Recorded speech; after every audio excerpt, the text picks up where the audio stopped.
Hello friends, Vandana here. Welcome to my YouTube channel. I hope you all doing great. So today is the first class of Maths Pedagogy. जैसे कि मैंने आपको कल बताया था कि हम Maths Pedagogy के सारे chapters करने वाले हैं with concept and with questions. So please follow this series. So today we will discuss first chapter, Nature of Mathematics. Okay, it's very important for paper 1 and paper 2. Right guys? So in today's lecture we will discuss nature of mathematics, pure and applied mathematics, concept of mathematics, how knowledge in maths is validated and proved, methods of proof. Okay, so you will definitely get 1 or 2 questions in the math pedagogy section from this chapter. Alright, तो आज हम शुरू करने जा रहे हैं कि nature of mathematics क्या है. देखिए, नेचर ऑफ मैथमेटिक्स की जो डेफिनेशन है वो टीचर्स के बिलीव्स पे, परसेप्शंस पे, या हम कह लें रिसर्चर्स पे, या हम कह लें मैथमेटिशियंस जो कि है ना, कोई मैथमेटिशियंस पे, या वो लोग जो मैथ्स की फील्ड में काम कर रहे हैं उन पे बेस्ड है. ठीक है, नेचर ऑफ मैथमेटिक्स अब तक क्या रही है, जो हम पढ़ते आए हैं. हम क्या पढ़ते आए हैं, हमें क्या पढ़ाया गया है कि ठीक है जी फॉर्मूला सीख लो और उसके बेस पे क्वेश्चन कर लो. ठीक है, हम अब तक यही पढ़ते आए हैं. पर हमने क्या करना है, हम मैथ्स पेडागोजी कर रहे हैं. ध्यान से समझें इस टर्म को. पेडागोजी क्या है? पेडागोजी बताती है कि कोई भी चीज कैसे होनी चाहिए. हमने यहाँ पे ये नहीं पढ़ना कि नेचर ऑफ मैथमेटिक्स क्या है, हमने ये पढ़ना है कि नेचर ऑफ मैथमेटिक्स क्या होनी चाहिए. Please pay attention to this point, क्योंकि बच्चों के दिमाग में क्या है, कंसेप्ट क्लैरिटी नहीं होती, वो विजुलाइज नहीं करते चीज़ों को, जिसकी वजह से क्या है उन्हें अच्छे से समझ नहीं आता. तो आज हम समझेंगे कि असल में नेचर ऑफ मैथमेटिक्स क्या होनी चाहिए जो अभी तक नहीं है. अभी तक क्या है, क्लासों में कैसे पढ़ाया जाता है कि फॉर्मूला रटवा दिए और उनके बेस पे क्वेश्चन करवा दिए, और या फिर कह लो डिडक्टिव रीजनिंग के साथ पढ़ाया जाता है. ठीक है, नेचर ऑफ मैथमेटिक्स होनी कैसे चाहिए इन एक्चुअली जो हमें मैथ पेडागोजी सिखाती है वो कहती है कि it should be related to daily life. ठीक है जी, क्यों ऐसा कहती है कि it should related to daily life? So that to make teaching of maths interesting for students. हमें पता है अपने आसपास बच्चे मैथ्स से कितना डरते हैं, है ना. क्यों डरते हैं वो मैथ्स से? क्यों? क्योंकि मैथ्स के सिंबल्स, ध्यान में इन पॉइंट्स पे, ये इन पे क्वेश्चन भी आया हुआ है. स्ट्रक्चर मैथ का, और अगर टीचर बुरा है या है ना, या क्लासरूम एक्सपीरियंस बच्चे का बहुत बुरा है, नोट कर लें आप. सिंबल, स्ट्रक्चर, सिंबल्स क्या, जैसे sigma, function, less than, greater than, equal to, operation है ना, जो भी मैथमेटिकल ऑपरेशन होते हैं. स्ट्रक्चर, इक्वेशंस हैं मैथमेटिक्स में, x is equal to y plus 3, वो इनमें कंफ्यूज होते हैं, वो उन्हें ये चीजें एब्स्ट्रैक्ट लगती हैं. बैड टीचर है, क्लासरूम एक्सपीरियंस बच्चे का बैड है, टीचर को पढ़ाने में कोई दिलचस्पी नहीं है, या बच्चे का क्लासरूम में बच्चा कोई इंटरेस्ट नहीं ले रहा है ना. तो इस हालात में क्या है कि बच्चे अब तक मैथ्स से डरते आए हैं. मैथ्स पेडागोजी का उद्देश्य ही यही है कि नेचर ऑफ मैथमेटिक्स ऐसी बनाई जाए कि बच्चों को रियल लाइफ एक्सपीरियंस दिया जाए. टीचिंग ऐसी हो जिसमें एक्टिविटी बेस्ड टीचिंग हो. ठीक है, और उसके अलावा कोलैबोरेटिव टीचिंग हो जिसमें बच्चे करके सीखें. बच्चों को ये बताएं कि जब आप शॉपिंग करने जाते हैं तब आप कितना मैथ्स यूज करते हैं. ठीक है, इसके अतिरिक्त आप और भी बहुत सारे एग्जांपल दे सकते हैं. जैसे ट्रैवलिंग करते हैं बच्चे देखें, बच्चों को समझाएं कि अगर आपको पता है कि 1 लीटर में कितना एवरेज गाड़ी चल सकती है तो ही आप है ना अपनी डेस्टिनेशन डिजाइन कर सकते हो या जो भी कर सकते हो. मॉर्निंग से लेके नाइट तक हम कितने काम करते हैं कि मैथमेटिक्स को हम यूज करते हैं डायरेक्टली, इनडायरेक्टली. ठीक है, नोइंगली और unknowingly, we don't know, but हमें बच्चों को एहसास कराना है अपनी लाइफ में मैथ्स की क्या वैल्यू है. ठीक है, तो nature of mathematics should be such as to relate it to our daily life experiences. ठीक है, तो ये पॉइंट मुझे लगता है क्लियर है, नेचर ऑफ मैथमेटिक्स. और ये आप 3 पॉइंट हमेशा याद रखें कि बच्चे डरेंगे सिंबल, स्ट्रक्चर, और अगर क्लासरूम एक्सपीरियंस अच्छा नहीं है तो बच्चों के मन में डर पैदा होता है. ठीक है जी, तो ये पॉइंट पॉइंट बिल्कुल क्लियर है। अब हम देख लेते हैं कि प्योर और अप्लाइड मैथमेटिक्स क्या है। तो जैसे कि हमने अभी देख लिया कि नेचर ऑफ मैथमेटिक्स क्या होनी चाहिए, अब हम सेकंड पॉइंट देख लेते हैं कि प्योर एंड अप्लाइड मैथमेटिक्स का क्या मीनिंग है। ठीक है जी, प्योर मैथमेटिक्स मीन्स जिसमें आप स्ट्रक्चर्स, बेसिक मैथमेटिकल स्ट्रक्चर सीखते हैं आप। ठीक है, जैसे आपने थ्योरम सीख ली, जैसे आपने फॉर्मूलास लर्न कर लिए, और जैसे आपने मैथ्स के ऑपरेशंस लर्न कर लिए, जैसे माइनस, प्लस, ठीक है, डिवीजन, मल्टीप्लिकेशन, ये सब इसका पार्ट है प्योर मैथ्स का। ठीक है, और अप्लाइड मैथ्स क्या है? अप्लाइड मैथ्स को हम एक इज एन अब्स्ट्रैक्ट साइंस भी कह सकते हैं।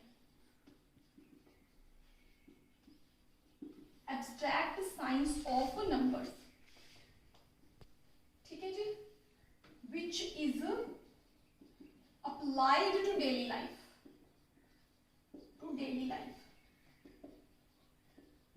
ठीक है। तो ये बात बहुत समझने की है कि इसे एब्स्ट्रैक्ट साइंस क्यों क्या है। जैसे कि मैं बता रही थी आपको कि आप नोइंगली और अननोइंगली आप अपनी डेली लाइफ में मैथ्स यूज करते ही हैं, बट आप उसको ध्यान नहीं देते। ये टीचर का काम है कि टीचर बच्चों को अवेयर करे कि आप अपनी डेली लाइफ में यूज करते हो मैथ्स। ठीक है, तो मुझे लगता है मेरा मार्कर बिल्कुल खत्म हो गया, but hopefully will work it.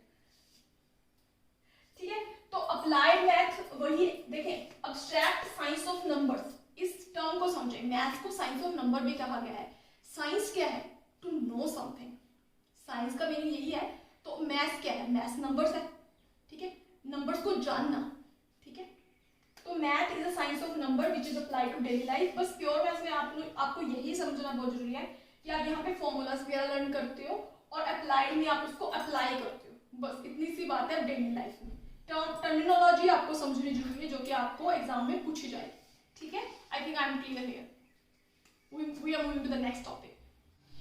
अभी हम जैसे नेचर ऑफ मैथमेटिक्स डिस्कस कर चुके हैं, प्योर एंड अप्लाइड मैथमेटिक्स भी डिस्कस कर चुके हैं। Now we will discuss concepts of mathematics. देखिए, ये कोर कंसेप्ट्स हैं मैथ्स के। ये कंसेप्ट्स क्या है कि हमें बच्चों को मैथ्स कैसे पढ़ाना है।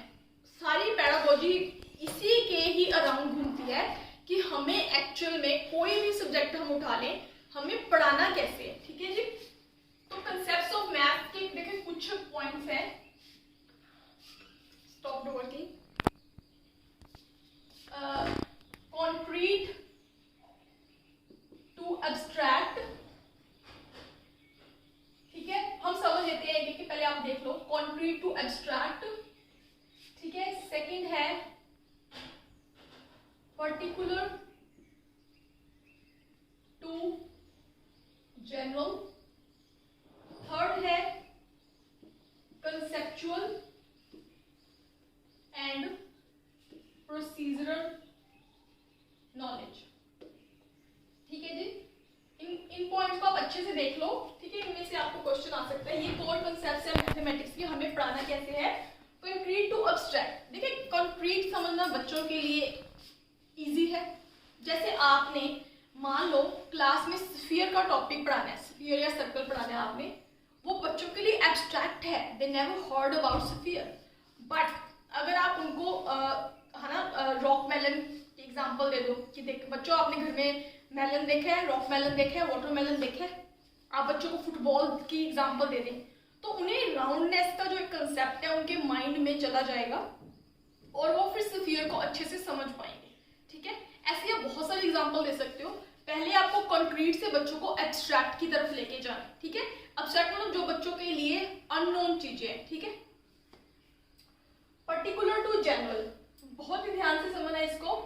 अब क्लास में टीचर क्या करती है, स्क्वायर समझाती है। ठीक है, स्क्वायर की प्रॉपर्टीज बता देगी, इसका एरिया निकालना बता देगी। ठीक है, और बता देगी कि ये स्क्वायर है। ठीक है, उसने इसकी शेप बता दी। फिर वो बता देती है कि ये रेक्टेंगल है, ऐसे वो पैरेललोग्राम बता देगी। ठीक है, तो ये वो सिंगल देखिए पर्टिकुलर शेप के बारे में बता देगी, उसकी प्रॉपर्टी प्रॉपर्टीज बता देगी।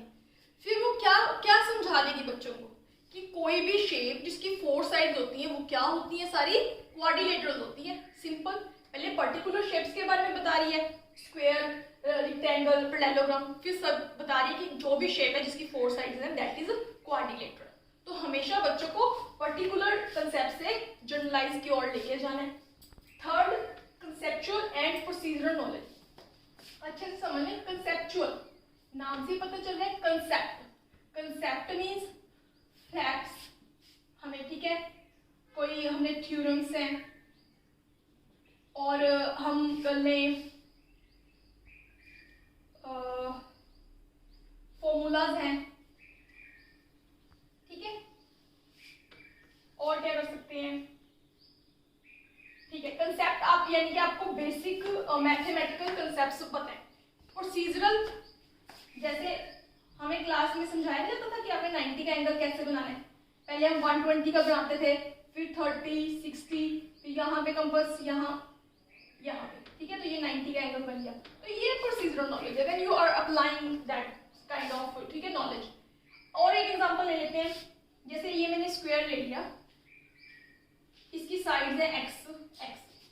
अब मुझे ये कंसेप्ट की नॉलेज क्या होनी चाहिए, पता होना चाहिए कि स्क्वायर क्या होता है, साइड के बारे में पता होना चाहिए, साइड की नॉलेज, और एरिया का डेफिनेशन, एरिया का फॉर्मूला पता होना चाहिए कि साइड स्क्वायर, ठीक है।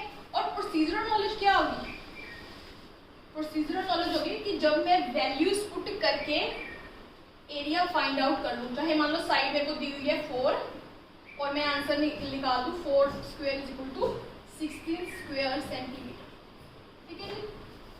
तो ये होगी, ये कंसेप्चुअल नॉलेज होगी। प्रोसीजरल नॉलेज जब हमने फॉर्मूला पुट करके आंसर निकाले, ठीक है। I think I am clear here. तो हमें कॉन्क्रीट टू एब्स्ट्रैक्ट समझाना है, बच्चों को पर्टिकुलर से जनरल की तरफ लेके जाना है, और कंसेप्चुअल एंड प्रोसीजरल नॉलेज आपने समझ लेनी है, ठीक है। तो ये थे 4 कंसेप्ट्स ऑफ मैथमेटिक्स, ठीक है। तो ठीक है, हमने जैसे कि कंसेप्ट्स ऑफ मैथमेटिक्स समझ लिए, concrete to abstract, particular to general, conceptual and procedural knowledge, ठीक है। तो अनफॉर्चुनेटली मुझे क्लास यहीं पे रोकनी पड़ेगी, my marker stopped working, I am really sorry, but these 2 methods we will discuss tomorrow hopefully. तो आज मुझे लगता है आपको 3 बहुत अच्छे से समझ आ गए होंगे, नेचर ऑफ मैथमेटिक्स क्या है, प्योर एंड अप्लाइड मैथमेटिक्स क्या है, कंसेप्ट्स ऑफ मैथमेटिक्स क्या है। इनके बारे में भी मैं आपको बता सकती हूँ, बट फिर आपको उतनी अच्छे से समझ नहीं आएगा, मैं अच्छे से एलैबोरेट करके समझाना चाहती हूँ। तो will continue tomorrow. Thank you for watching this.